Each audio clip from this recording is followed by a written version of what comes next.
Hi, we're the Brindles. My name is Cece and I'm 37 years old. I have 4 kids. Unfortunately, my first daughter, Penny, died as a baby, but I'll never forget her. My oldest living child is Jenna. She's 18 and lives with us some of the time. Katie's in the middle. She's 9 years old, but she likes to think she's 15. Melma is my youngest. He's 18 months old. They each have different father, but Melmel's is the only one who actually plays a role in his life. Katie's father refuses to see her or even send birthday gifts. Our apartment is practically a roach motel. Everything is in disrepair and the ceiling leaks. That's why I like to keep clutter out of the house. I won't tolerate a mess, and I'm not one for decorating. Not like I have the money to decorate. The one thing I do have on the wall is my GED certificate. It's framed in the kitchen, and I'm proud. I used to have a job at McDonald's, too. Everyone in our neighborhood is white, although Katie's school is about half black. Everyone else here is poor, too. Katie can walk to school, but the nearest grocery store is a 20-minute bus ride away. It's such a hassle to make that trip, especially with a toddler. We live on food stamps, but it's never enough. We usually run out before I go to pick up more every 2 weeks. That bus ride is even more of a hassle. Standing in line to get the stamps takes all day and leaves me exhausted. Thankfully, my family lives nearby. My mom and my brothers, John and Ryan, live close enough so they can help out. They have their own problems and they're completely dysfunctional, but they're the only support I have. I don't know how I'd get by without them. Katie is a good girl. She does as she's told most of the time and can entertain herself without bugging me too much. She's very dramatic, though. Sometimes she starts hitting herself. That started after first grade, when she was sexually abused.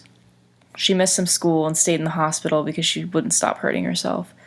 She still does it sometimes, but I ignore it. I think she just likes the attention. Hello, my name is Katie, and I am a 9-year-old girl. I come from a white, working-class family.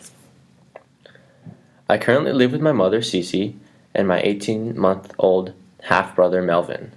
I have not seen my father in years, but sometimes, if I'm lucky, he sends me gifts. Occasionally, my half-sister Jenna lives with us. She's not always around, but when she is around, she brings her puppy, Rodeo.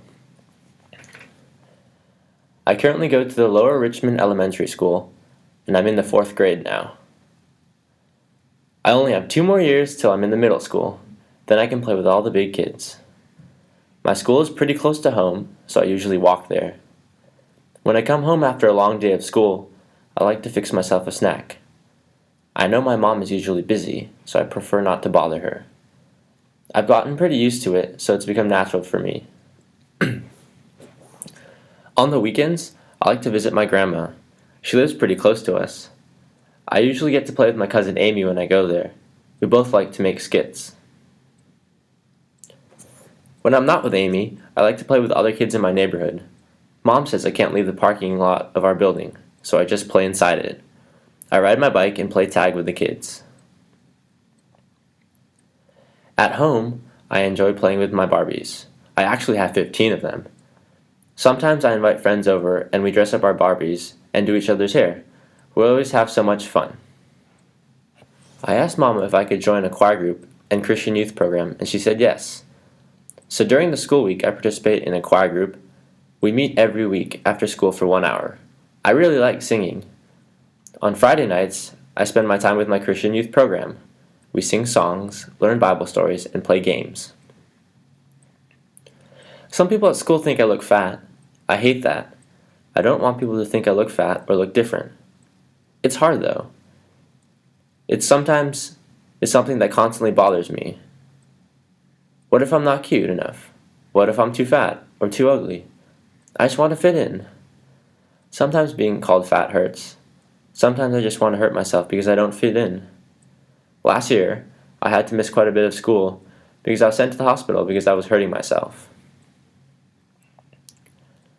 Mom always makes me do my homework early, right when I get home. I don't even get the chance to play or rest. If I don't finish my homework before bed, Mama makes me do it early in the morning. Some days, I go with my mom to pick up the food stamps. We take a bus, and it usually takes a while, but we eventually get to the office, but then we have to wait even longer, and then we eventually get our food stamps. Hello, my name is Jenna, and I'm 18 years old, which is about the same age that my mom was when she had me. I have two half siblings, Katie and Mel Mel. My older sister Penny died before I was born. My dad is occasionally in my life. He lives more than 1,000 miles away in Florida, so I don't really get to see him. I live on and off at my mom's apartment. When I am home, I usually have to watch Mel Mel while mom goes to get food stamps or does other errands. I feel bad for my mom sometimes.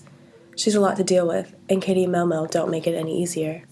One time, Mom thought that the disbursement office ripped her off and gave her way less money than we should have gotten. I didn't want to add to any of her stress, so I told her that she didn't have to buy food for me. Recently, I got some bad news that was going to make things even more difficult for my family. I was diagnosed as HIV positive. It really scared my mom, especially since she's already lost one daughter. Mom freaked out. She swallowed a lot of pills and chased them with alcohol. Katie Mel Mel and I were just in the other room. We had to take her to the hospital to get her stomach pumped. When I told Grandmom about my diagnosis, she wasn't even surprised. We don't get along, ever since she called me a whore when I was only 10. This winter, I decided to move to Florida to live with my dad. It was getting cold here, and it would help my mom out with one less person to care for. She and I were supposed to split the $600 rent check, but once I became sick, I couldn't help out with the rent anymore.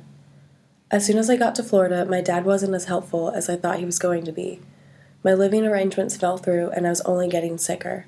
Mom finally decided that she was going to have to move to Florida with me after I was hospitalized. I don't know how she's going to afford this move. Hi, I'm Tammy, Katie's grandmom. I live about 10 minutes away from Katie and my daughter Cece. Katie comes to visit me along with her cousin Amy every weekend. We are very close as a family, but sometimes Katie can be a handful. She is always demanding attention from me. There was this one time where I was watching the TV and the girls kept yelling at me to watch their skit. I can only ignore them for so long, but then Amy steals the remote and turns off the TV, so I end up watching their skit. Then Amy's father Ryan starts vacuuming up all the tinsel from the Christmas tree during the middle of their skit and breaks the vacuum. I have to kneel down to fix it, and the girls almost kicked me while dancing. I don't have the heart to tell them to stop, but I wish the children could play by themselves. Children's play is for children.